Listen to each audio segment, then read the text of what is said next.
부산진 믿음의 가족 여러분, 오늘도 주님의 말씀 안에서 참 회복을 경험하는 복된 하루가 되시기를 바랍니다. 오늘 말씀은 누가복음 17장 1절에서 10절입니다.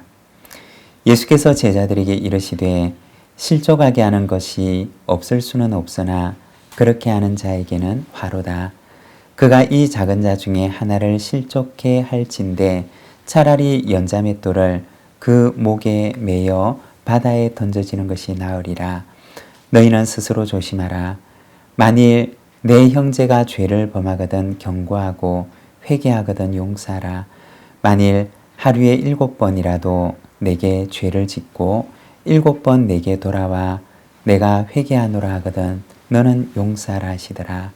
사도들이 주께 여짜오되 우리에게 믿음을 더하소서 하니 주께서 이르시되 너희에게 겨자씨 한 알만한 믿음이 있었더라면 이 뽕나무들어 뿌리가 뽑혀 바다에 심기라 하였을 것이요 그것이 너희에게 순종하였으리라. 너희 중 누구에게 밭을 갈거나 양을 치거나 하는 종이 있어 밭에서 돌아오면 그들어 곧 와 앉아서 먹으라 말할 자가 있느냐. 도리어 그들어 내 먹을 것을 준비하고 띠를 띠고 내가 먹고 마시는 동안에 수종 들고 너는 그 후에 먹고 마시라 하지 않겠느냐. 명한 대로 하였다고 종에게 감사하겠느냐. 이와 같이 너희도 명령받은 것을 다 행한 후에 이르기를 우리는 무익한 종이라 우리가 하여야 할 일을 한 것뿐이라 할지니라. 아멘. 오늘 우리가 읽은 말씀에서는 예수님의 긴 가르침의 마지막 부분에 실족해 하는 일, 그리고 용서와 믿음, 종의 마땅한 태도에 대해서 말씀을 하고 있습니다. 1절과 2절의 말씀입니다. 예수께서 제자들에게 이르시되 실족하게 하는 것이 없을 수는 없으나 그렇게 하는 자에게는 화로다. 그가 이 작은 자 중에 하나를 실족하게 할진대 차라리 연자맷돌이 그 목에 매여 바다에 던져지는 것이 나으리라. 먼저 실족하게 하는 일에 대해서 말씀을 합니다. 실족해 하는 일이 없을 수는 없지만 그렇게 하는 이에게는 화로다 라고 말씀을 합니다.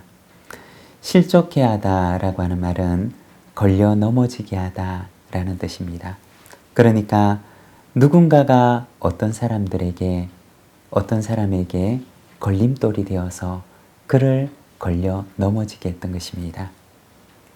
2절에서는 그 일에 대한 책임에 대해서 말씀을 하는데 그것이 얼마나 심각한지에 대해서 말씀을 합니다. 차라리 연자맷돌이 그 목에 매여 바다에 던져지는 것이 낫다라고 하십니다.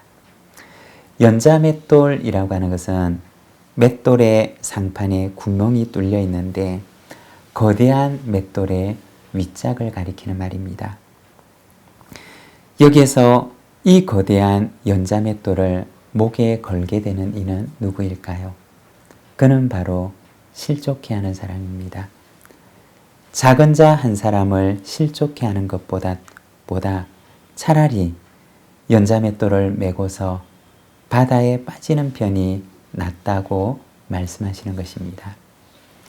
한 사람을 실족해 하는 일이 얼마나 무서운 책임이 요구되는 일인지를 말씀하는 것입니다. 여러분, 혹시 나는 누군가에게 실족해 하는 걸림돌이 되지는 않았습니까? 누군가에게 걸림돌이 되는 이가 아니라 실족해 하려고 하는 일을 붙들어서 세워주는 디딤돌과 같은 이가 되시기를 바랍니다. 그리고 이어서 3절과 4절의 말씀입니다. 너희는 스스로 조심하라. 만일 내 형제가 죄를 범하거든 경고하고 회개하거든 용서하라. 만일 하루에 7번이라도 내게 죄를 짓고 7번 내게 돌아와 내가 회개하노라 하거든 너는 용서하라 하시더라. 이어서 용서에 대해서 말씀을 합니다. 4절에 보면 하루에 7번이라도 돌아와 회개하노라고 말을 하게 되면 너는 그를 용서하라고 말씀을 합니다. 여러분, 어떤 사람이 있는데 그가 정말 하루에 7번씩이 나와서 잘못했습니다 라고 말하고 용서를 구한다면 우리는 정말 그를 용서할 수가 있을까요? 그런데 내일 또 동일하게 그러한 일을 반복한다면 어떻게 할까요? 우리는 그를 또다시 용서할 수가 있을까요? 그리고 4절에 보면 내게 죄를 짓고 라고 말씀을 합니다. 그러니까 그 피해의 당사자가 다른 사람이 아니라 바로 나 자신이라고 하는 것입니다. 내가 그 피해의 당사자가 되었을 경우에 이 용서의 문제를 말씀하는 것입니다. 주님의 답변은 무엇일까요? 너는 용서하라고 하십니다. 여러분, 돌이켜 생각을 해보면 하나님께서 우리에게 보여주셨던 용서가 바로 그러한 것이 아닐까요? 하루에도 7번씩, 그리고 나서 또 그 다음 날에 동일한 잘못과 실수를 가지고 하나님 앞에 나아갔던 것, 그것이 바로 우리가 아닐까요? 우리를 먼저 용서하신 하나님께서는 우리에게도 너도 용서하는 자가 되라고 말씀하시는 것입니다. 여러분, 하나님의 용서를 우리가 먼저 깨닫고 경험하는 자가 되시기를 바랍니다. 그리할 때 우리도 누군가를 용서할 수 있는 힘을 얻게 될 것입니다. 5절의 말씀입니다. 사도들이 주께 여짜오되 우리에게 믿음을 더하소서 하니. 사도들이 주님의 이 말씀들을 듣고 고백합니다. 주님, 우리에게 믿음을 더해 주십시오. 그러니까 예수님의 이 말씀을 듣고서 사도들은 우리가 정말 이러한 용서와 사랑을 실천할 수가 있을까라는 생각이 들었을 것입니다. 예수님께서는 제자들에게 작은 겨자씨만한 믿음이 있어도 뽕나무 들어 뿌리가 뽑혀 바다에 심겨라 하여도 그렇게 될 것이다 라고 하십니다.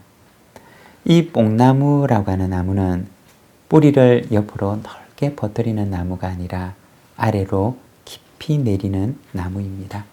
그러니까 잘 뽑아내기가 힘든 나무라는 것입니다. 그러나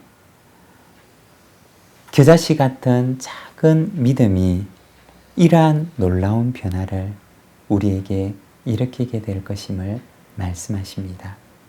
10절의 말씀입니다. 이와 같이 너희도 명령받은 것을 다 행한 후에 이르기를 우리는 무익한 종이라 우리가 하여야 할 일을 한 것뿐이라 할지니라.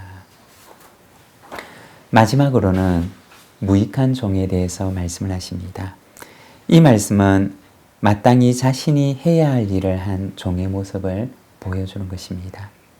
실족하지 않게 하고 용서하고 믿음의 변화를 가져오는 일들이 특별히 대단한 일들이 아니라 자랑할 것이 없는 마땅한 일들임을 말씀하는 것입니다. 여러분, 하나님께서 우리에게 베풀어 주신 은혜를 우리가 진정으로 안다면 하나님 앞에 주장하고 내세우고 또 자랑하는 일을 할 수가 없을 것입니다. 내게 베풀어 주신 그 은혜에 비한다면 내가 하는 일들은 지극히 작은 일들 뿐인 것입니다. 여러분, 오늘도 주님께서 나에게 베풀어 주셨던 그 은혜를 기억하며 은혜에 감사하고 그 은혜에 합당한 삶을 살아가는 우리 믿음의 가족들이 되시기를 바랍니다. 기도하겠습니다. 하나님 아버지 은혜를 감사합니다. 오늘 우리 주님을 바라봅니다. 연약한 우리를 주님께서 붙들어 주시고 아버지 하나님, 참으로 주님 앞에 내세울 것이 하나도 없는 지극히 작은 자임을 주님 앞에 고백하오니 아버지 하나님, 내게 베풀어 주신 그 한량없는 은혜를 기억하며 은혜에 합당한 삶을 살아갈 수 있도록 인도하여 주시옵소서. 주님, 오늘 우리의 삶을 주님 앞에 의탁합니다. 연약한 우리의 몸을 강건하게 하시고 강팍한 우리의 마음을 주님의 그 보혈의 피로 하나님 아버지 참으로 평탄하게 하시며 오늘도 하나님 아버지 주님의 말씀 앞에 온전한 순종으로 나아갈 수 있도록 하나님 우리를 붙들어 주시옵소서. 이 하루 여호와 이레 되시는 하나님께서 이 하루에 흡족한 은혜를 충만히 내려주시며 주님과 함께 동행하는 기쁨이 있는 복된 하루가 되게 하여 주옵소서. 예수님의 이름으로 기도드립니다. 아멘.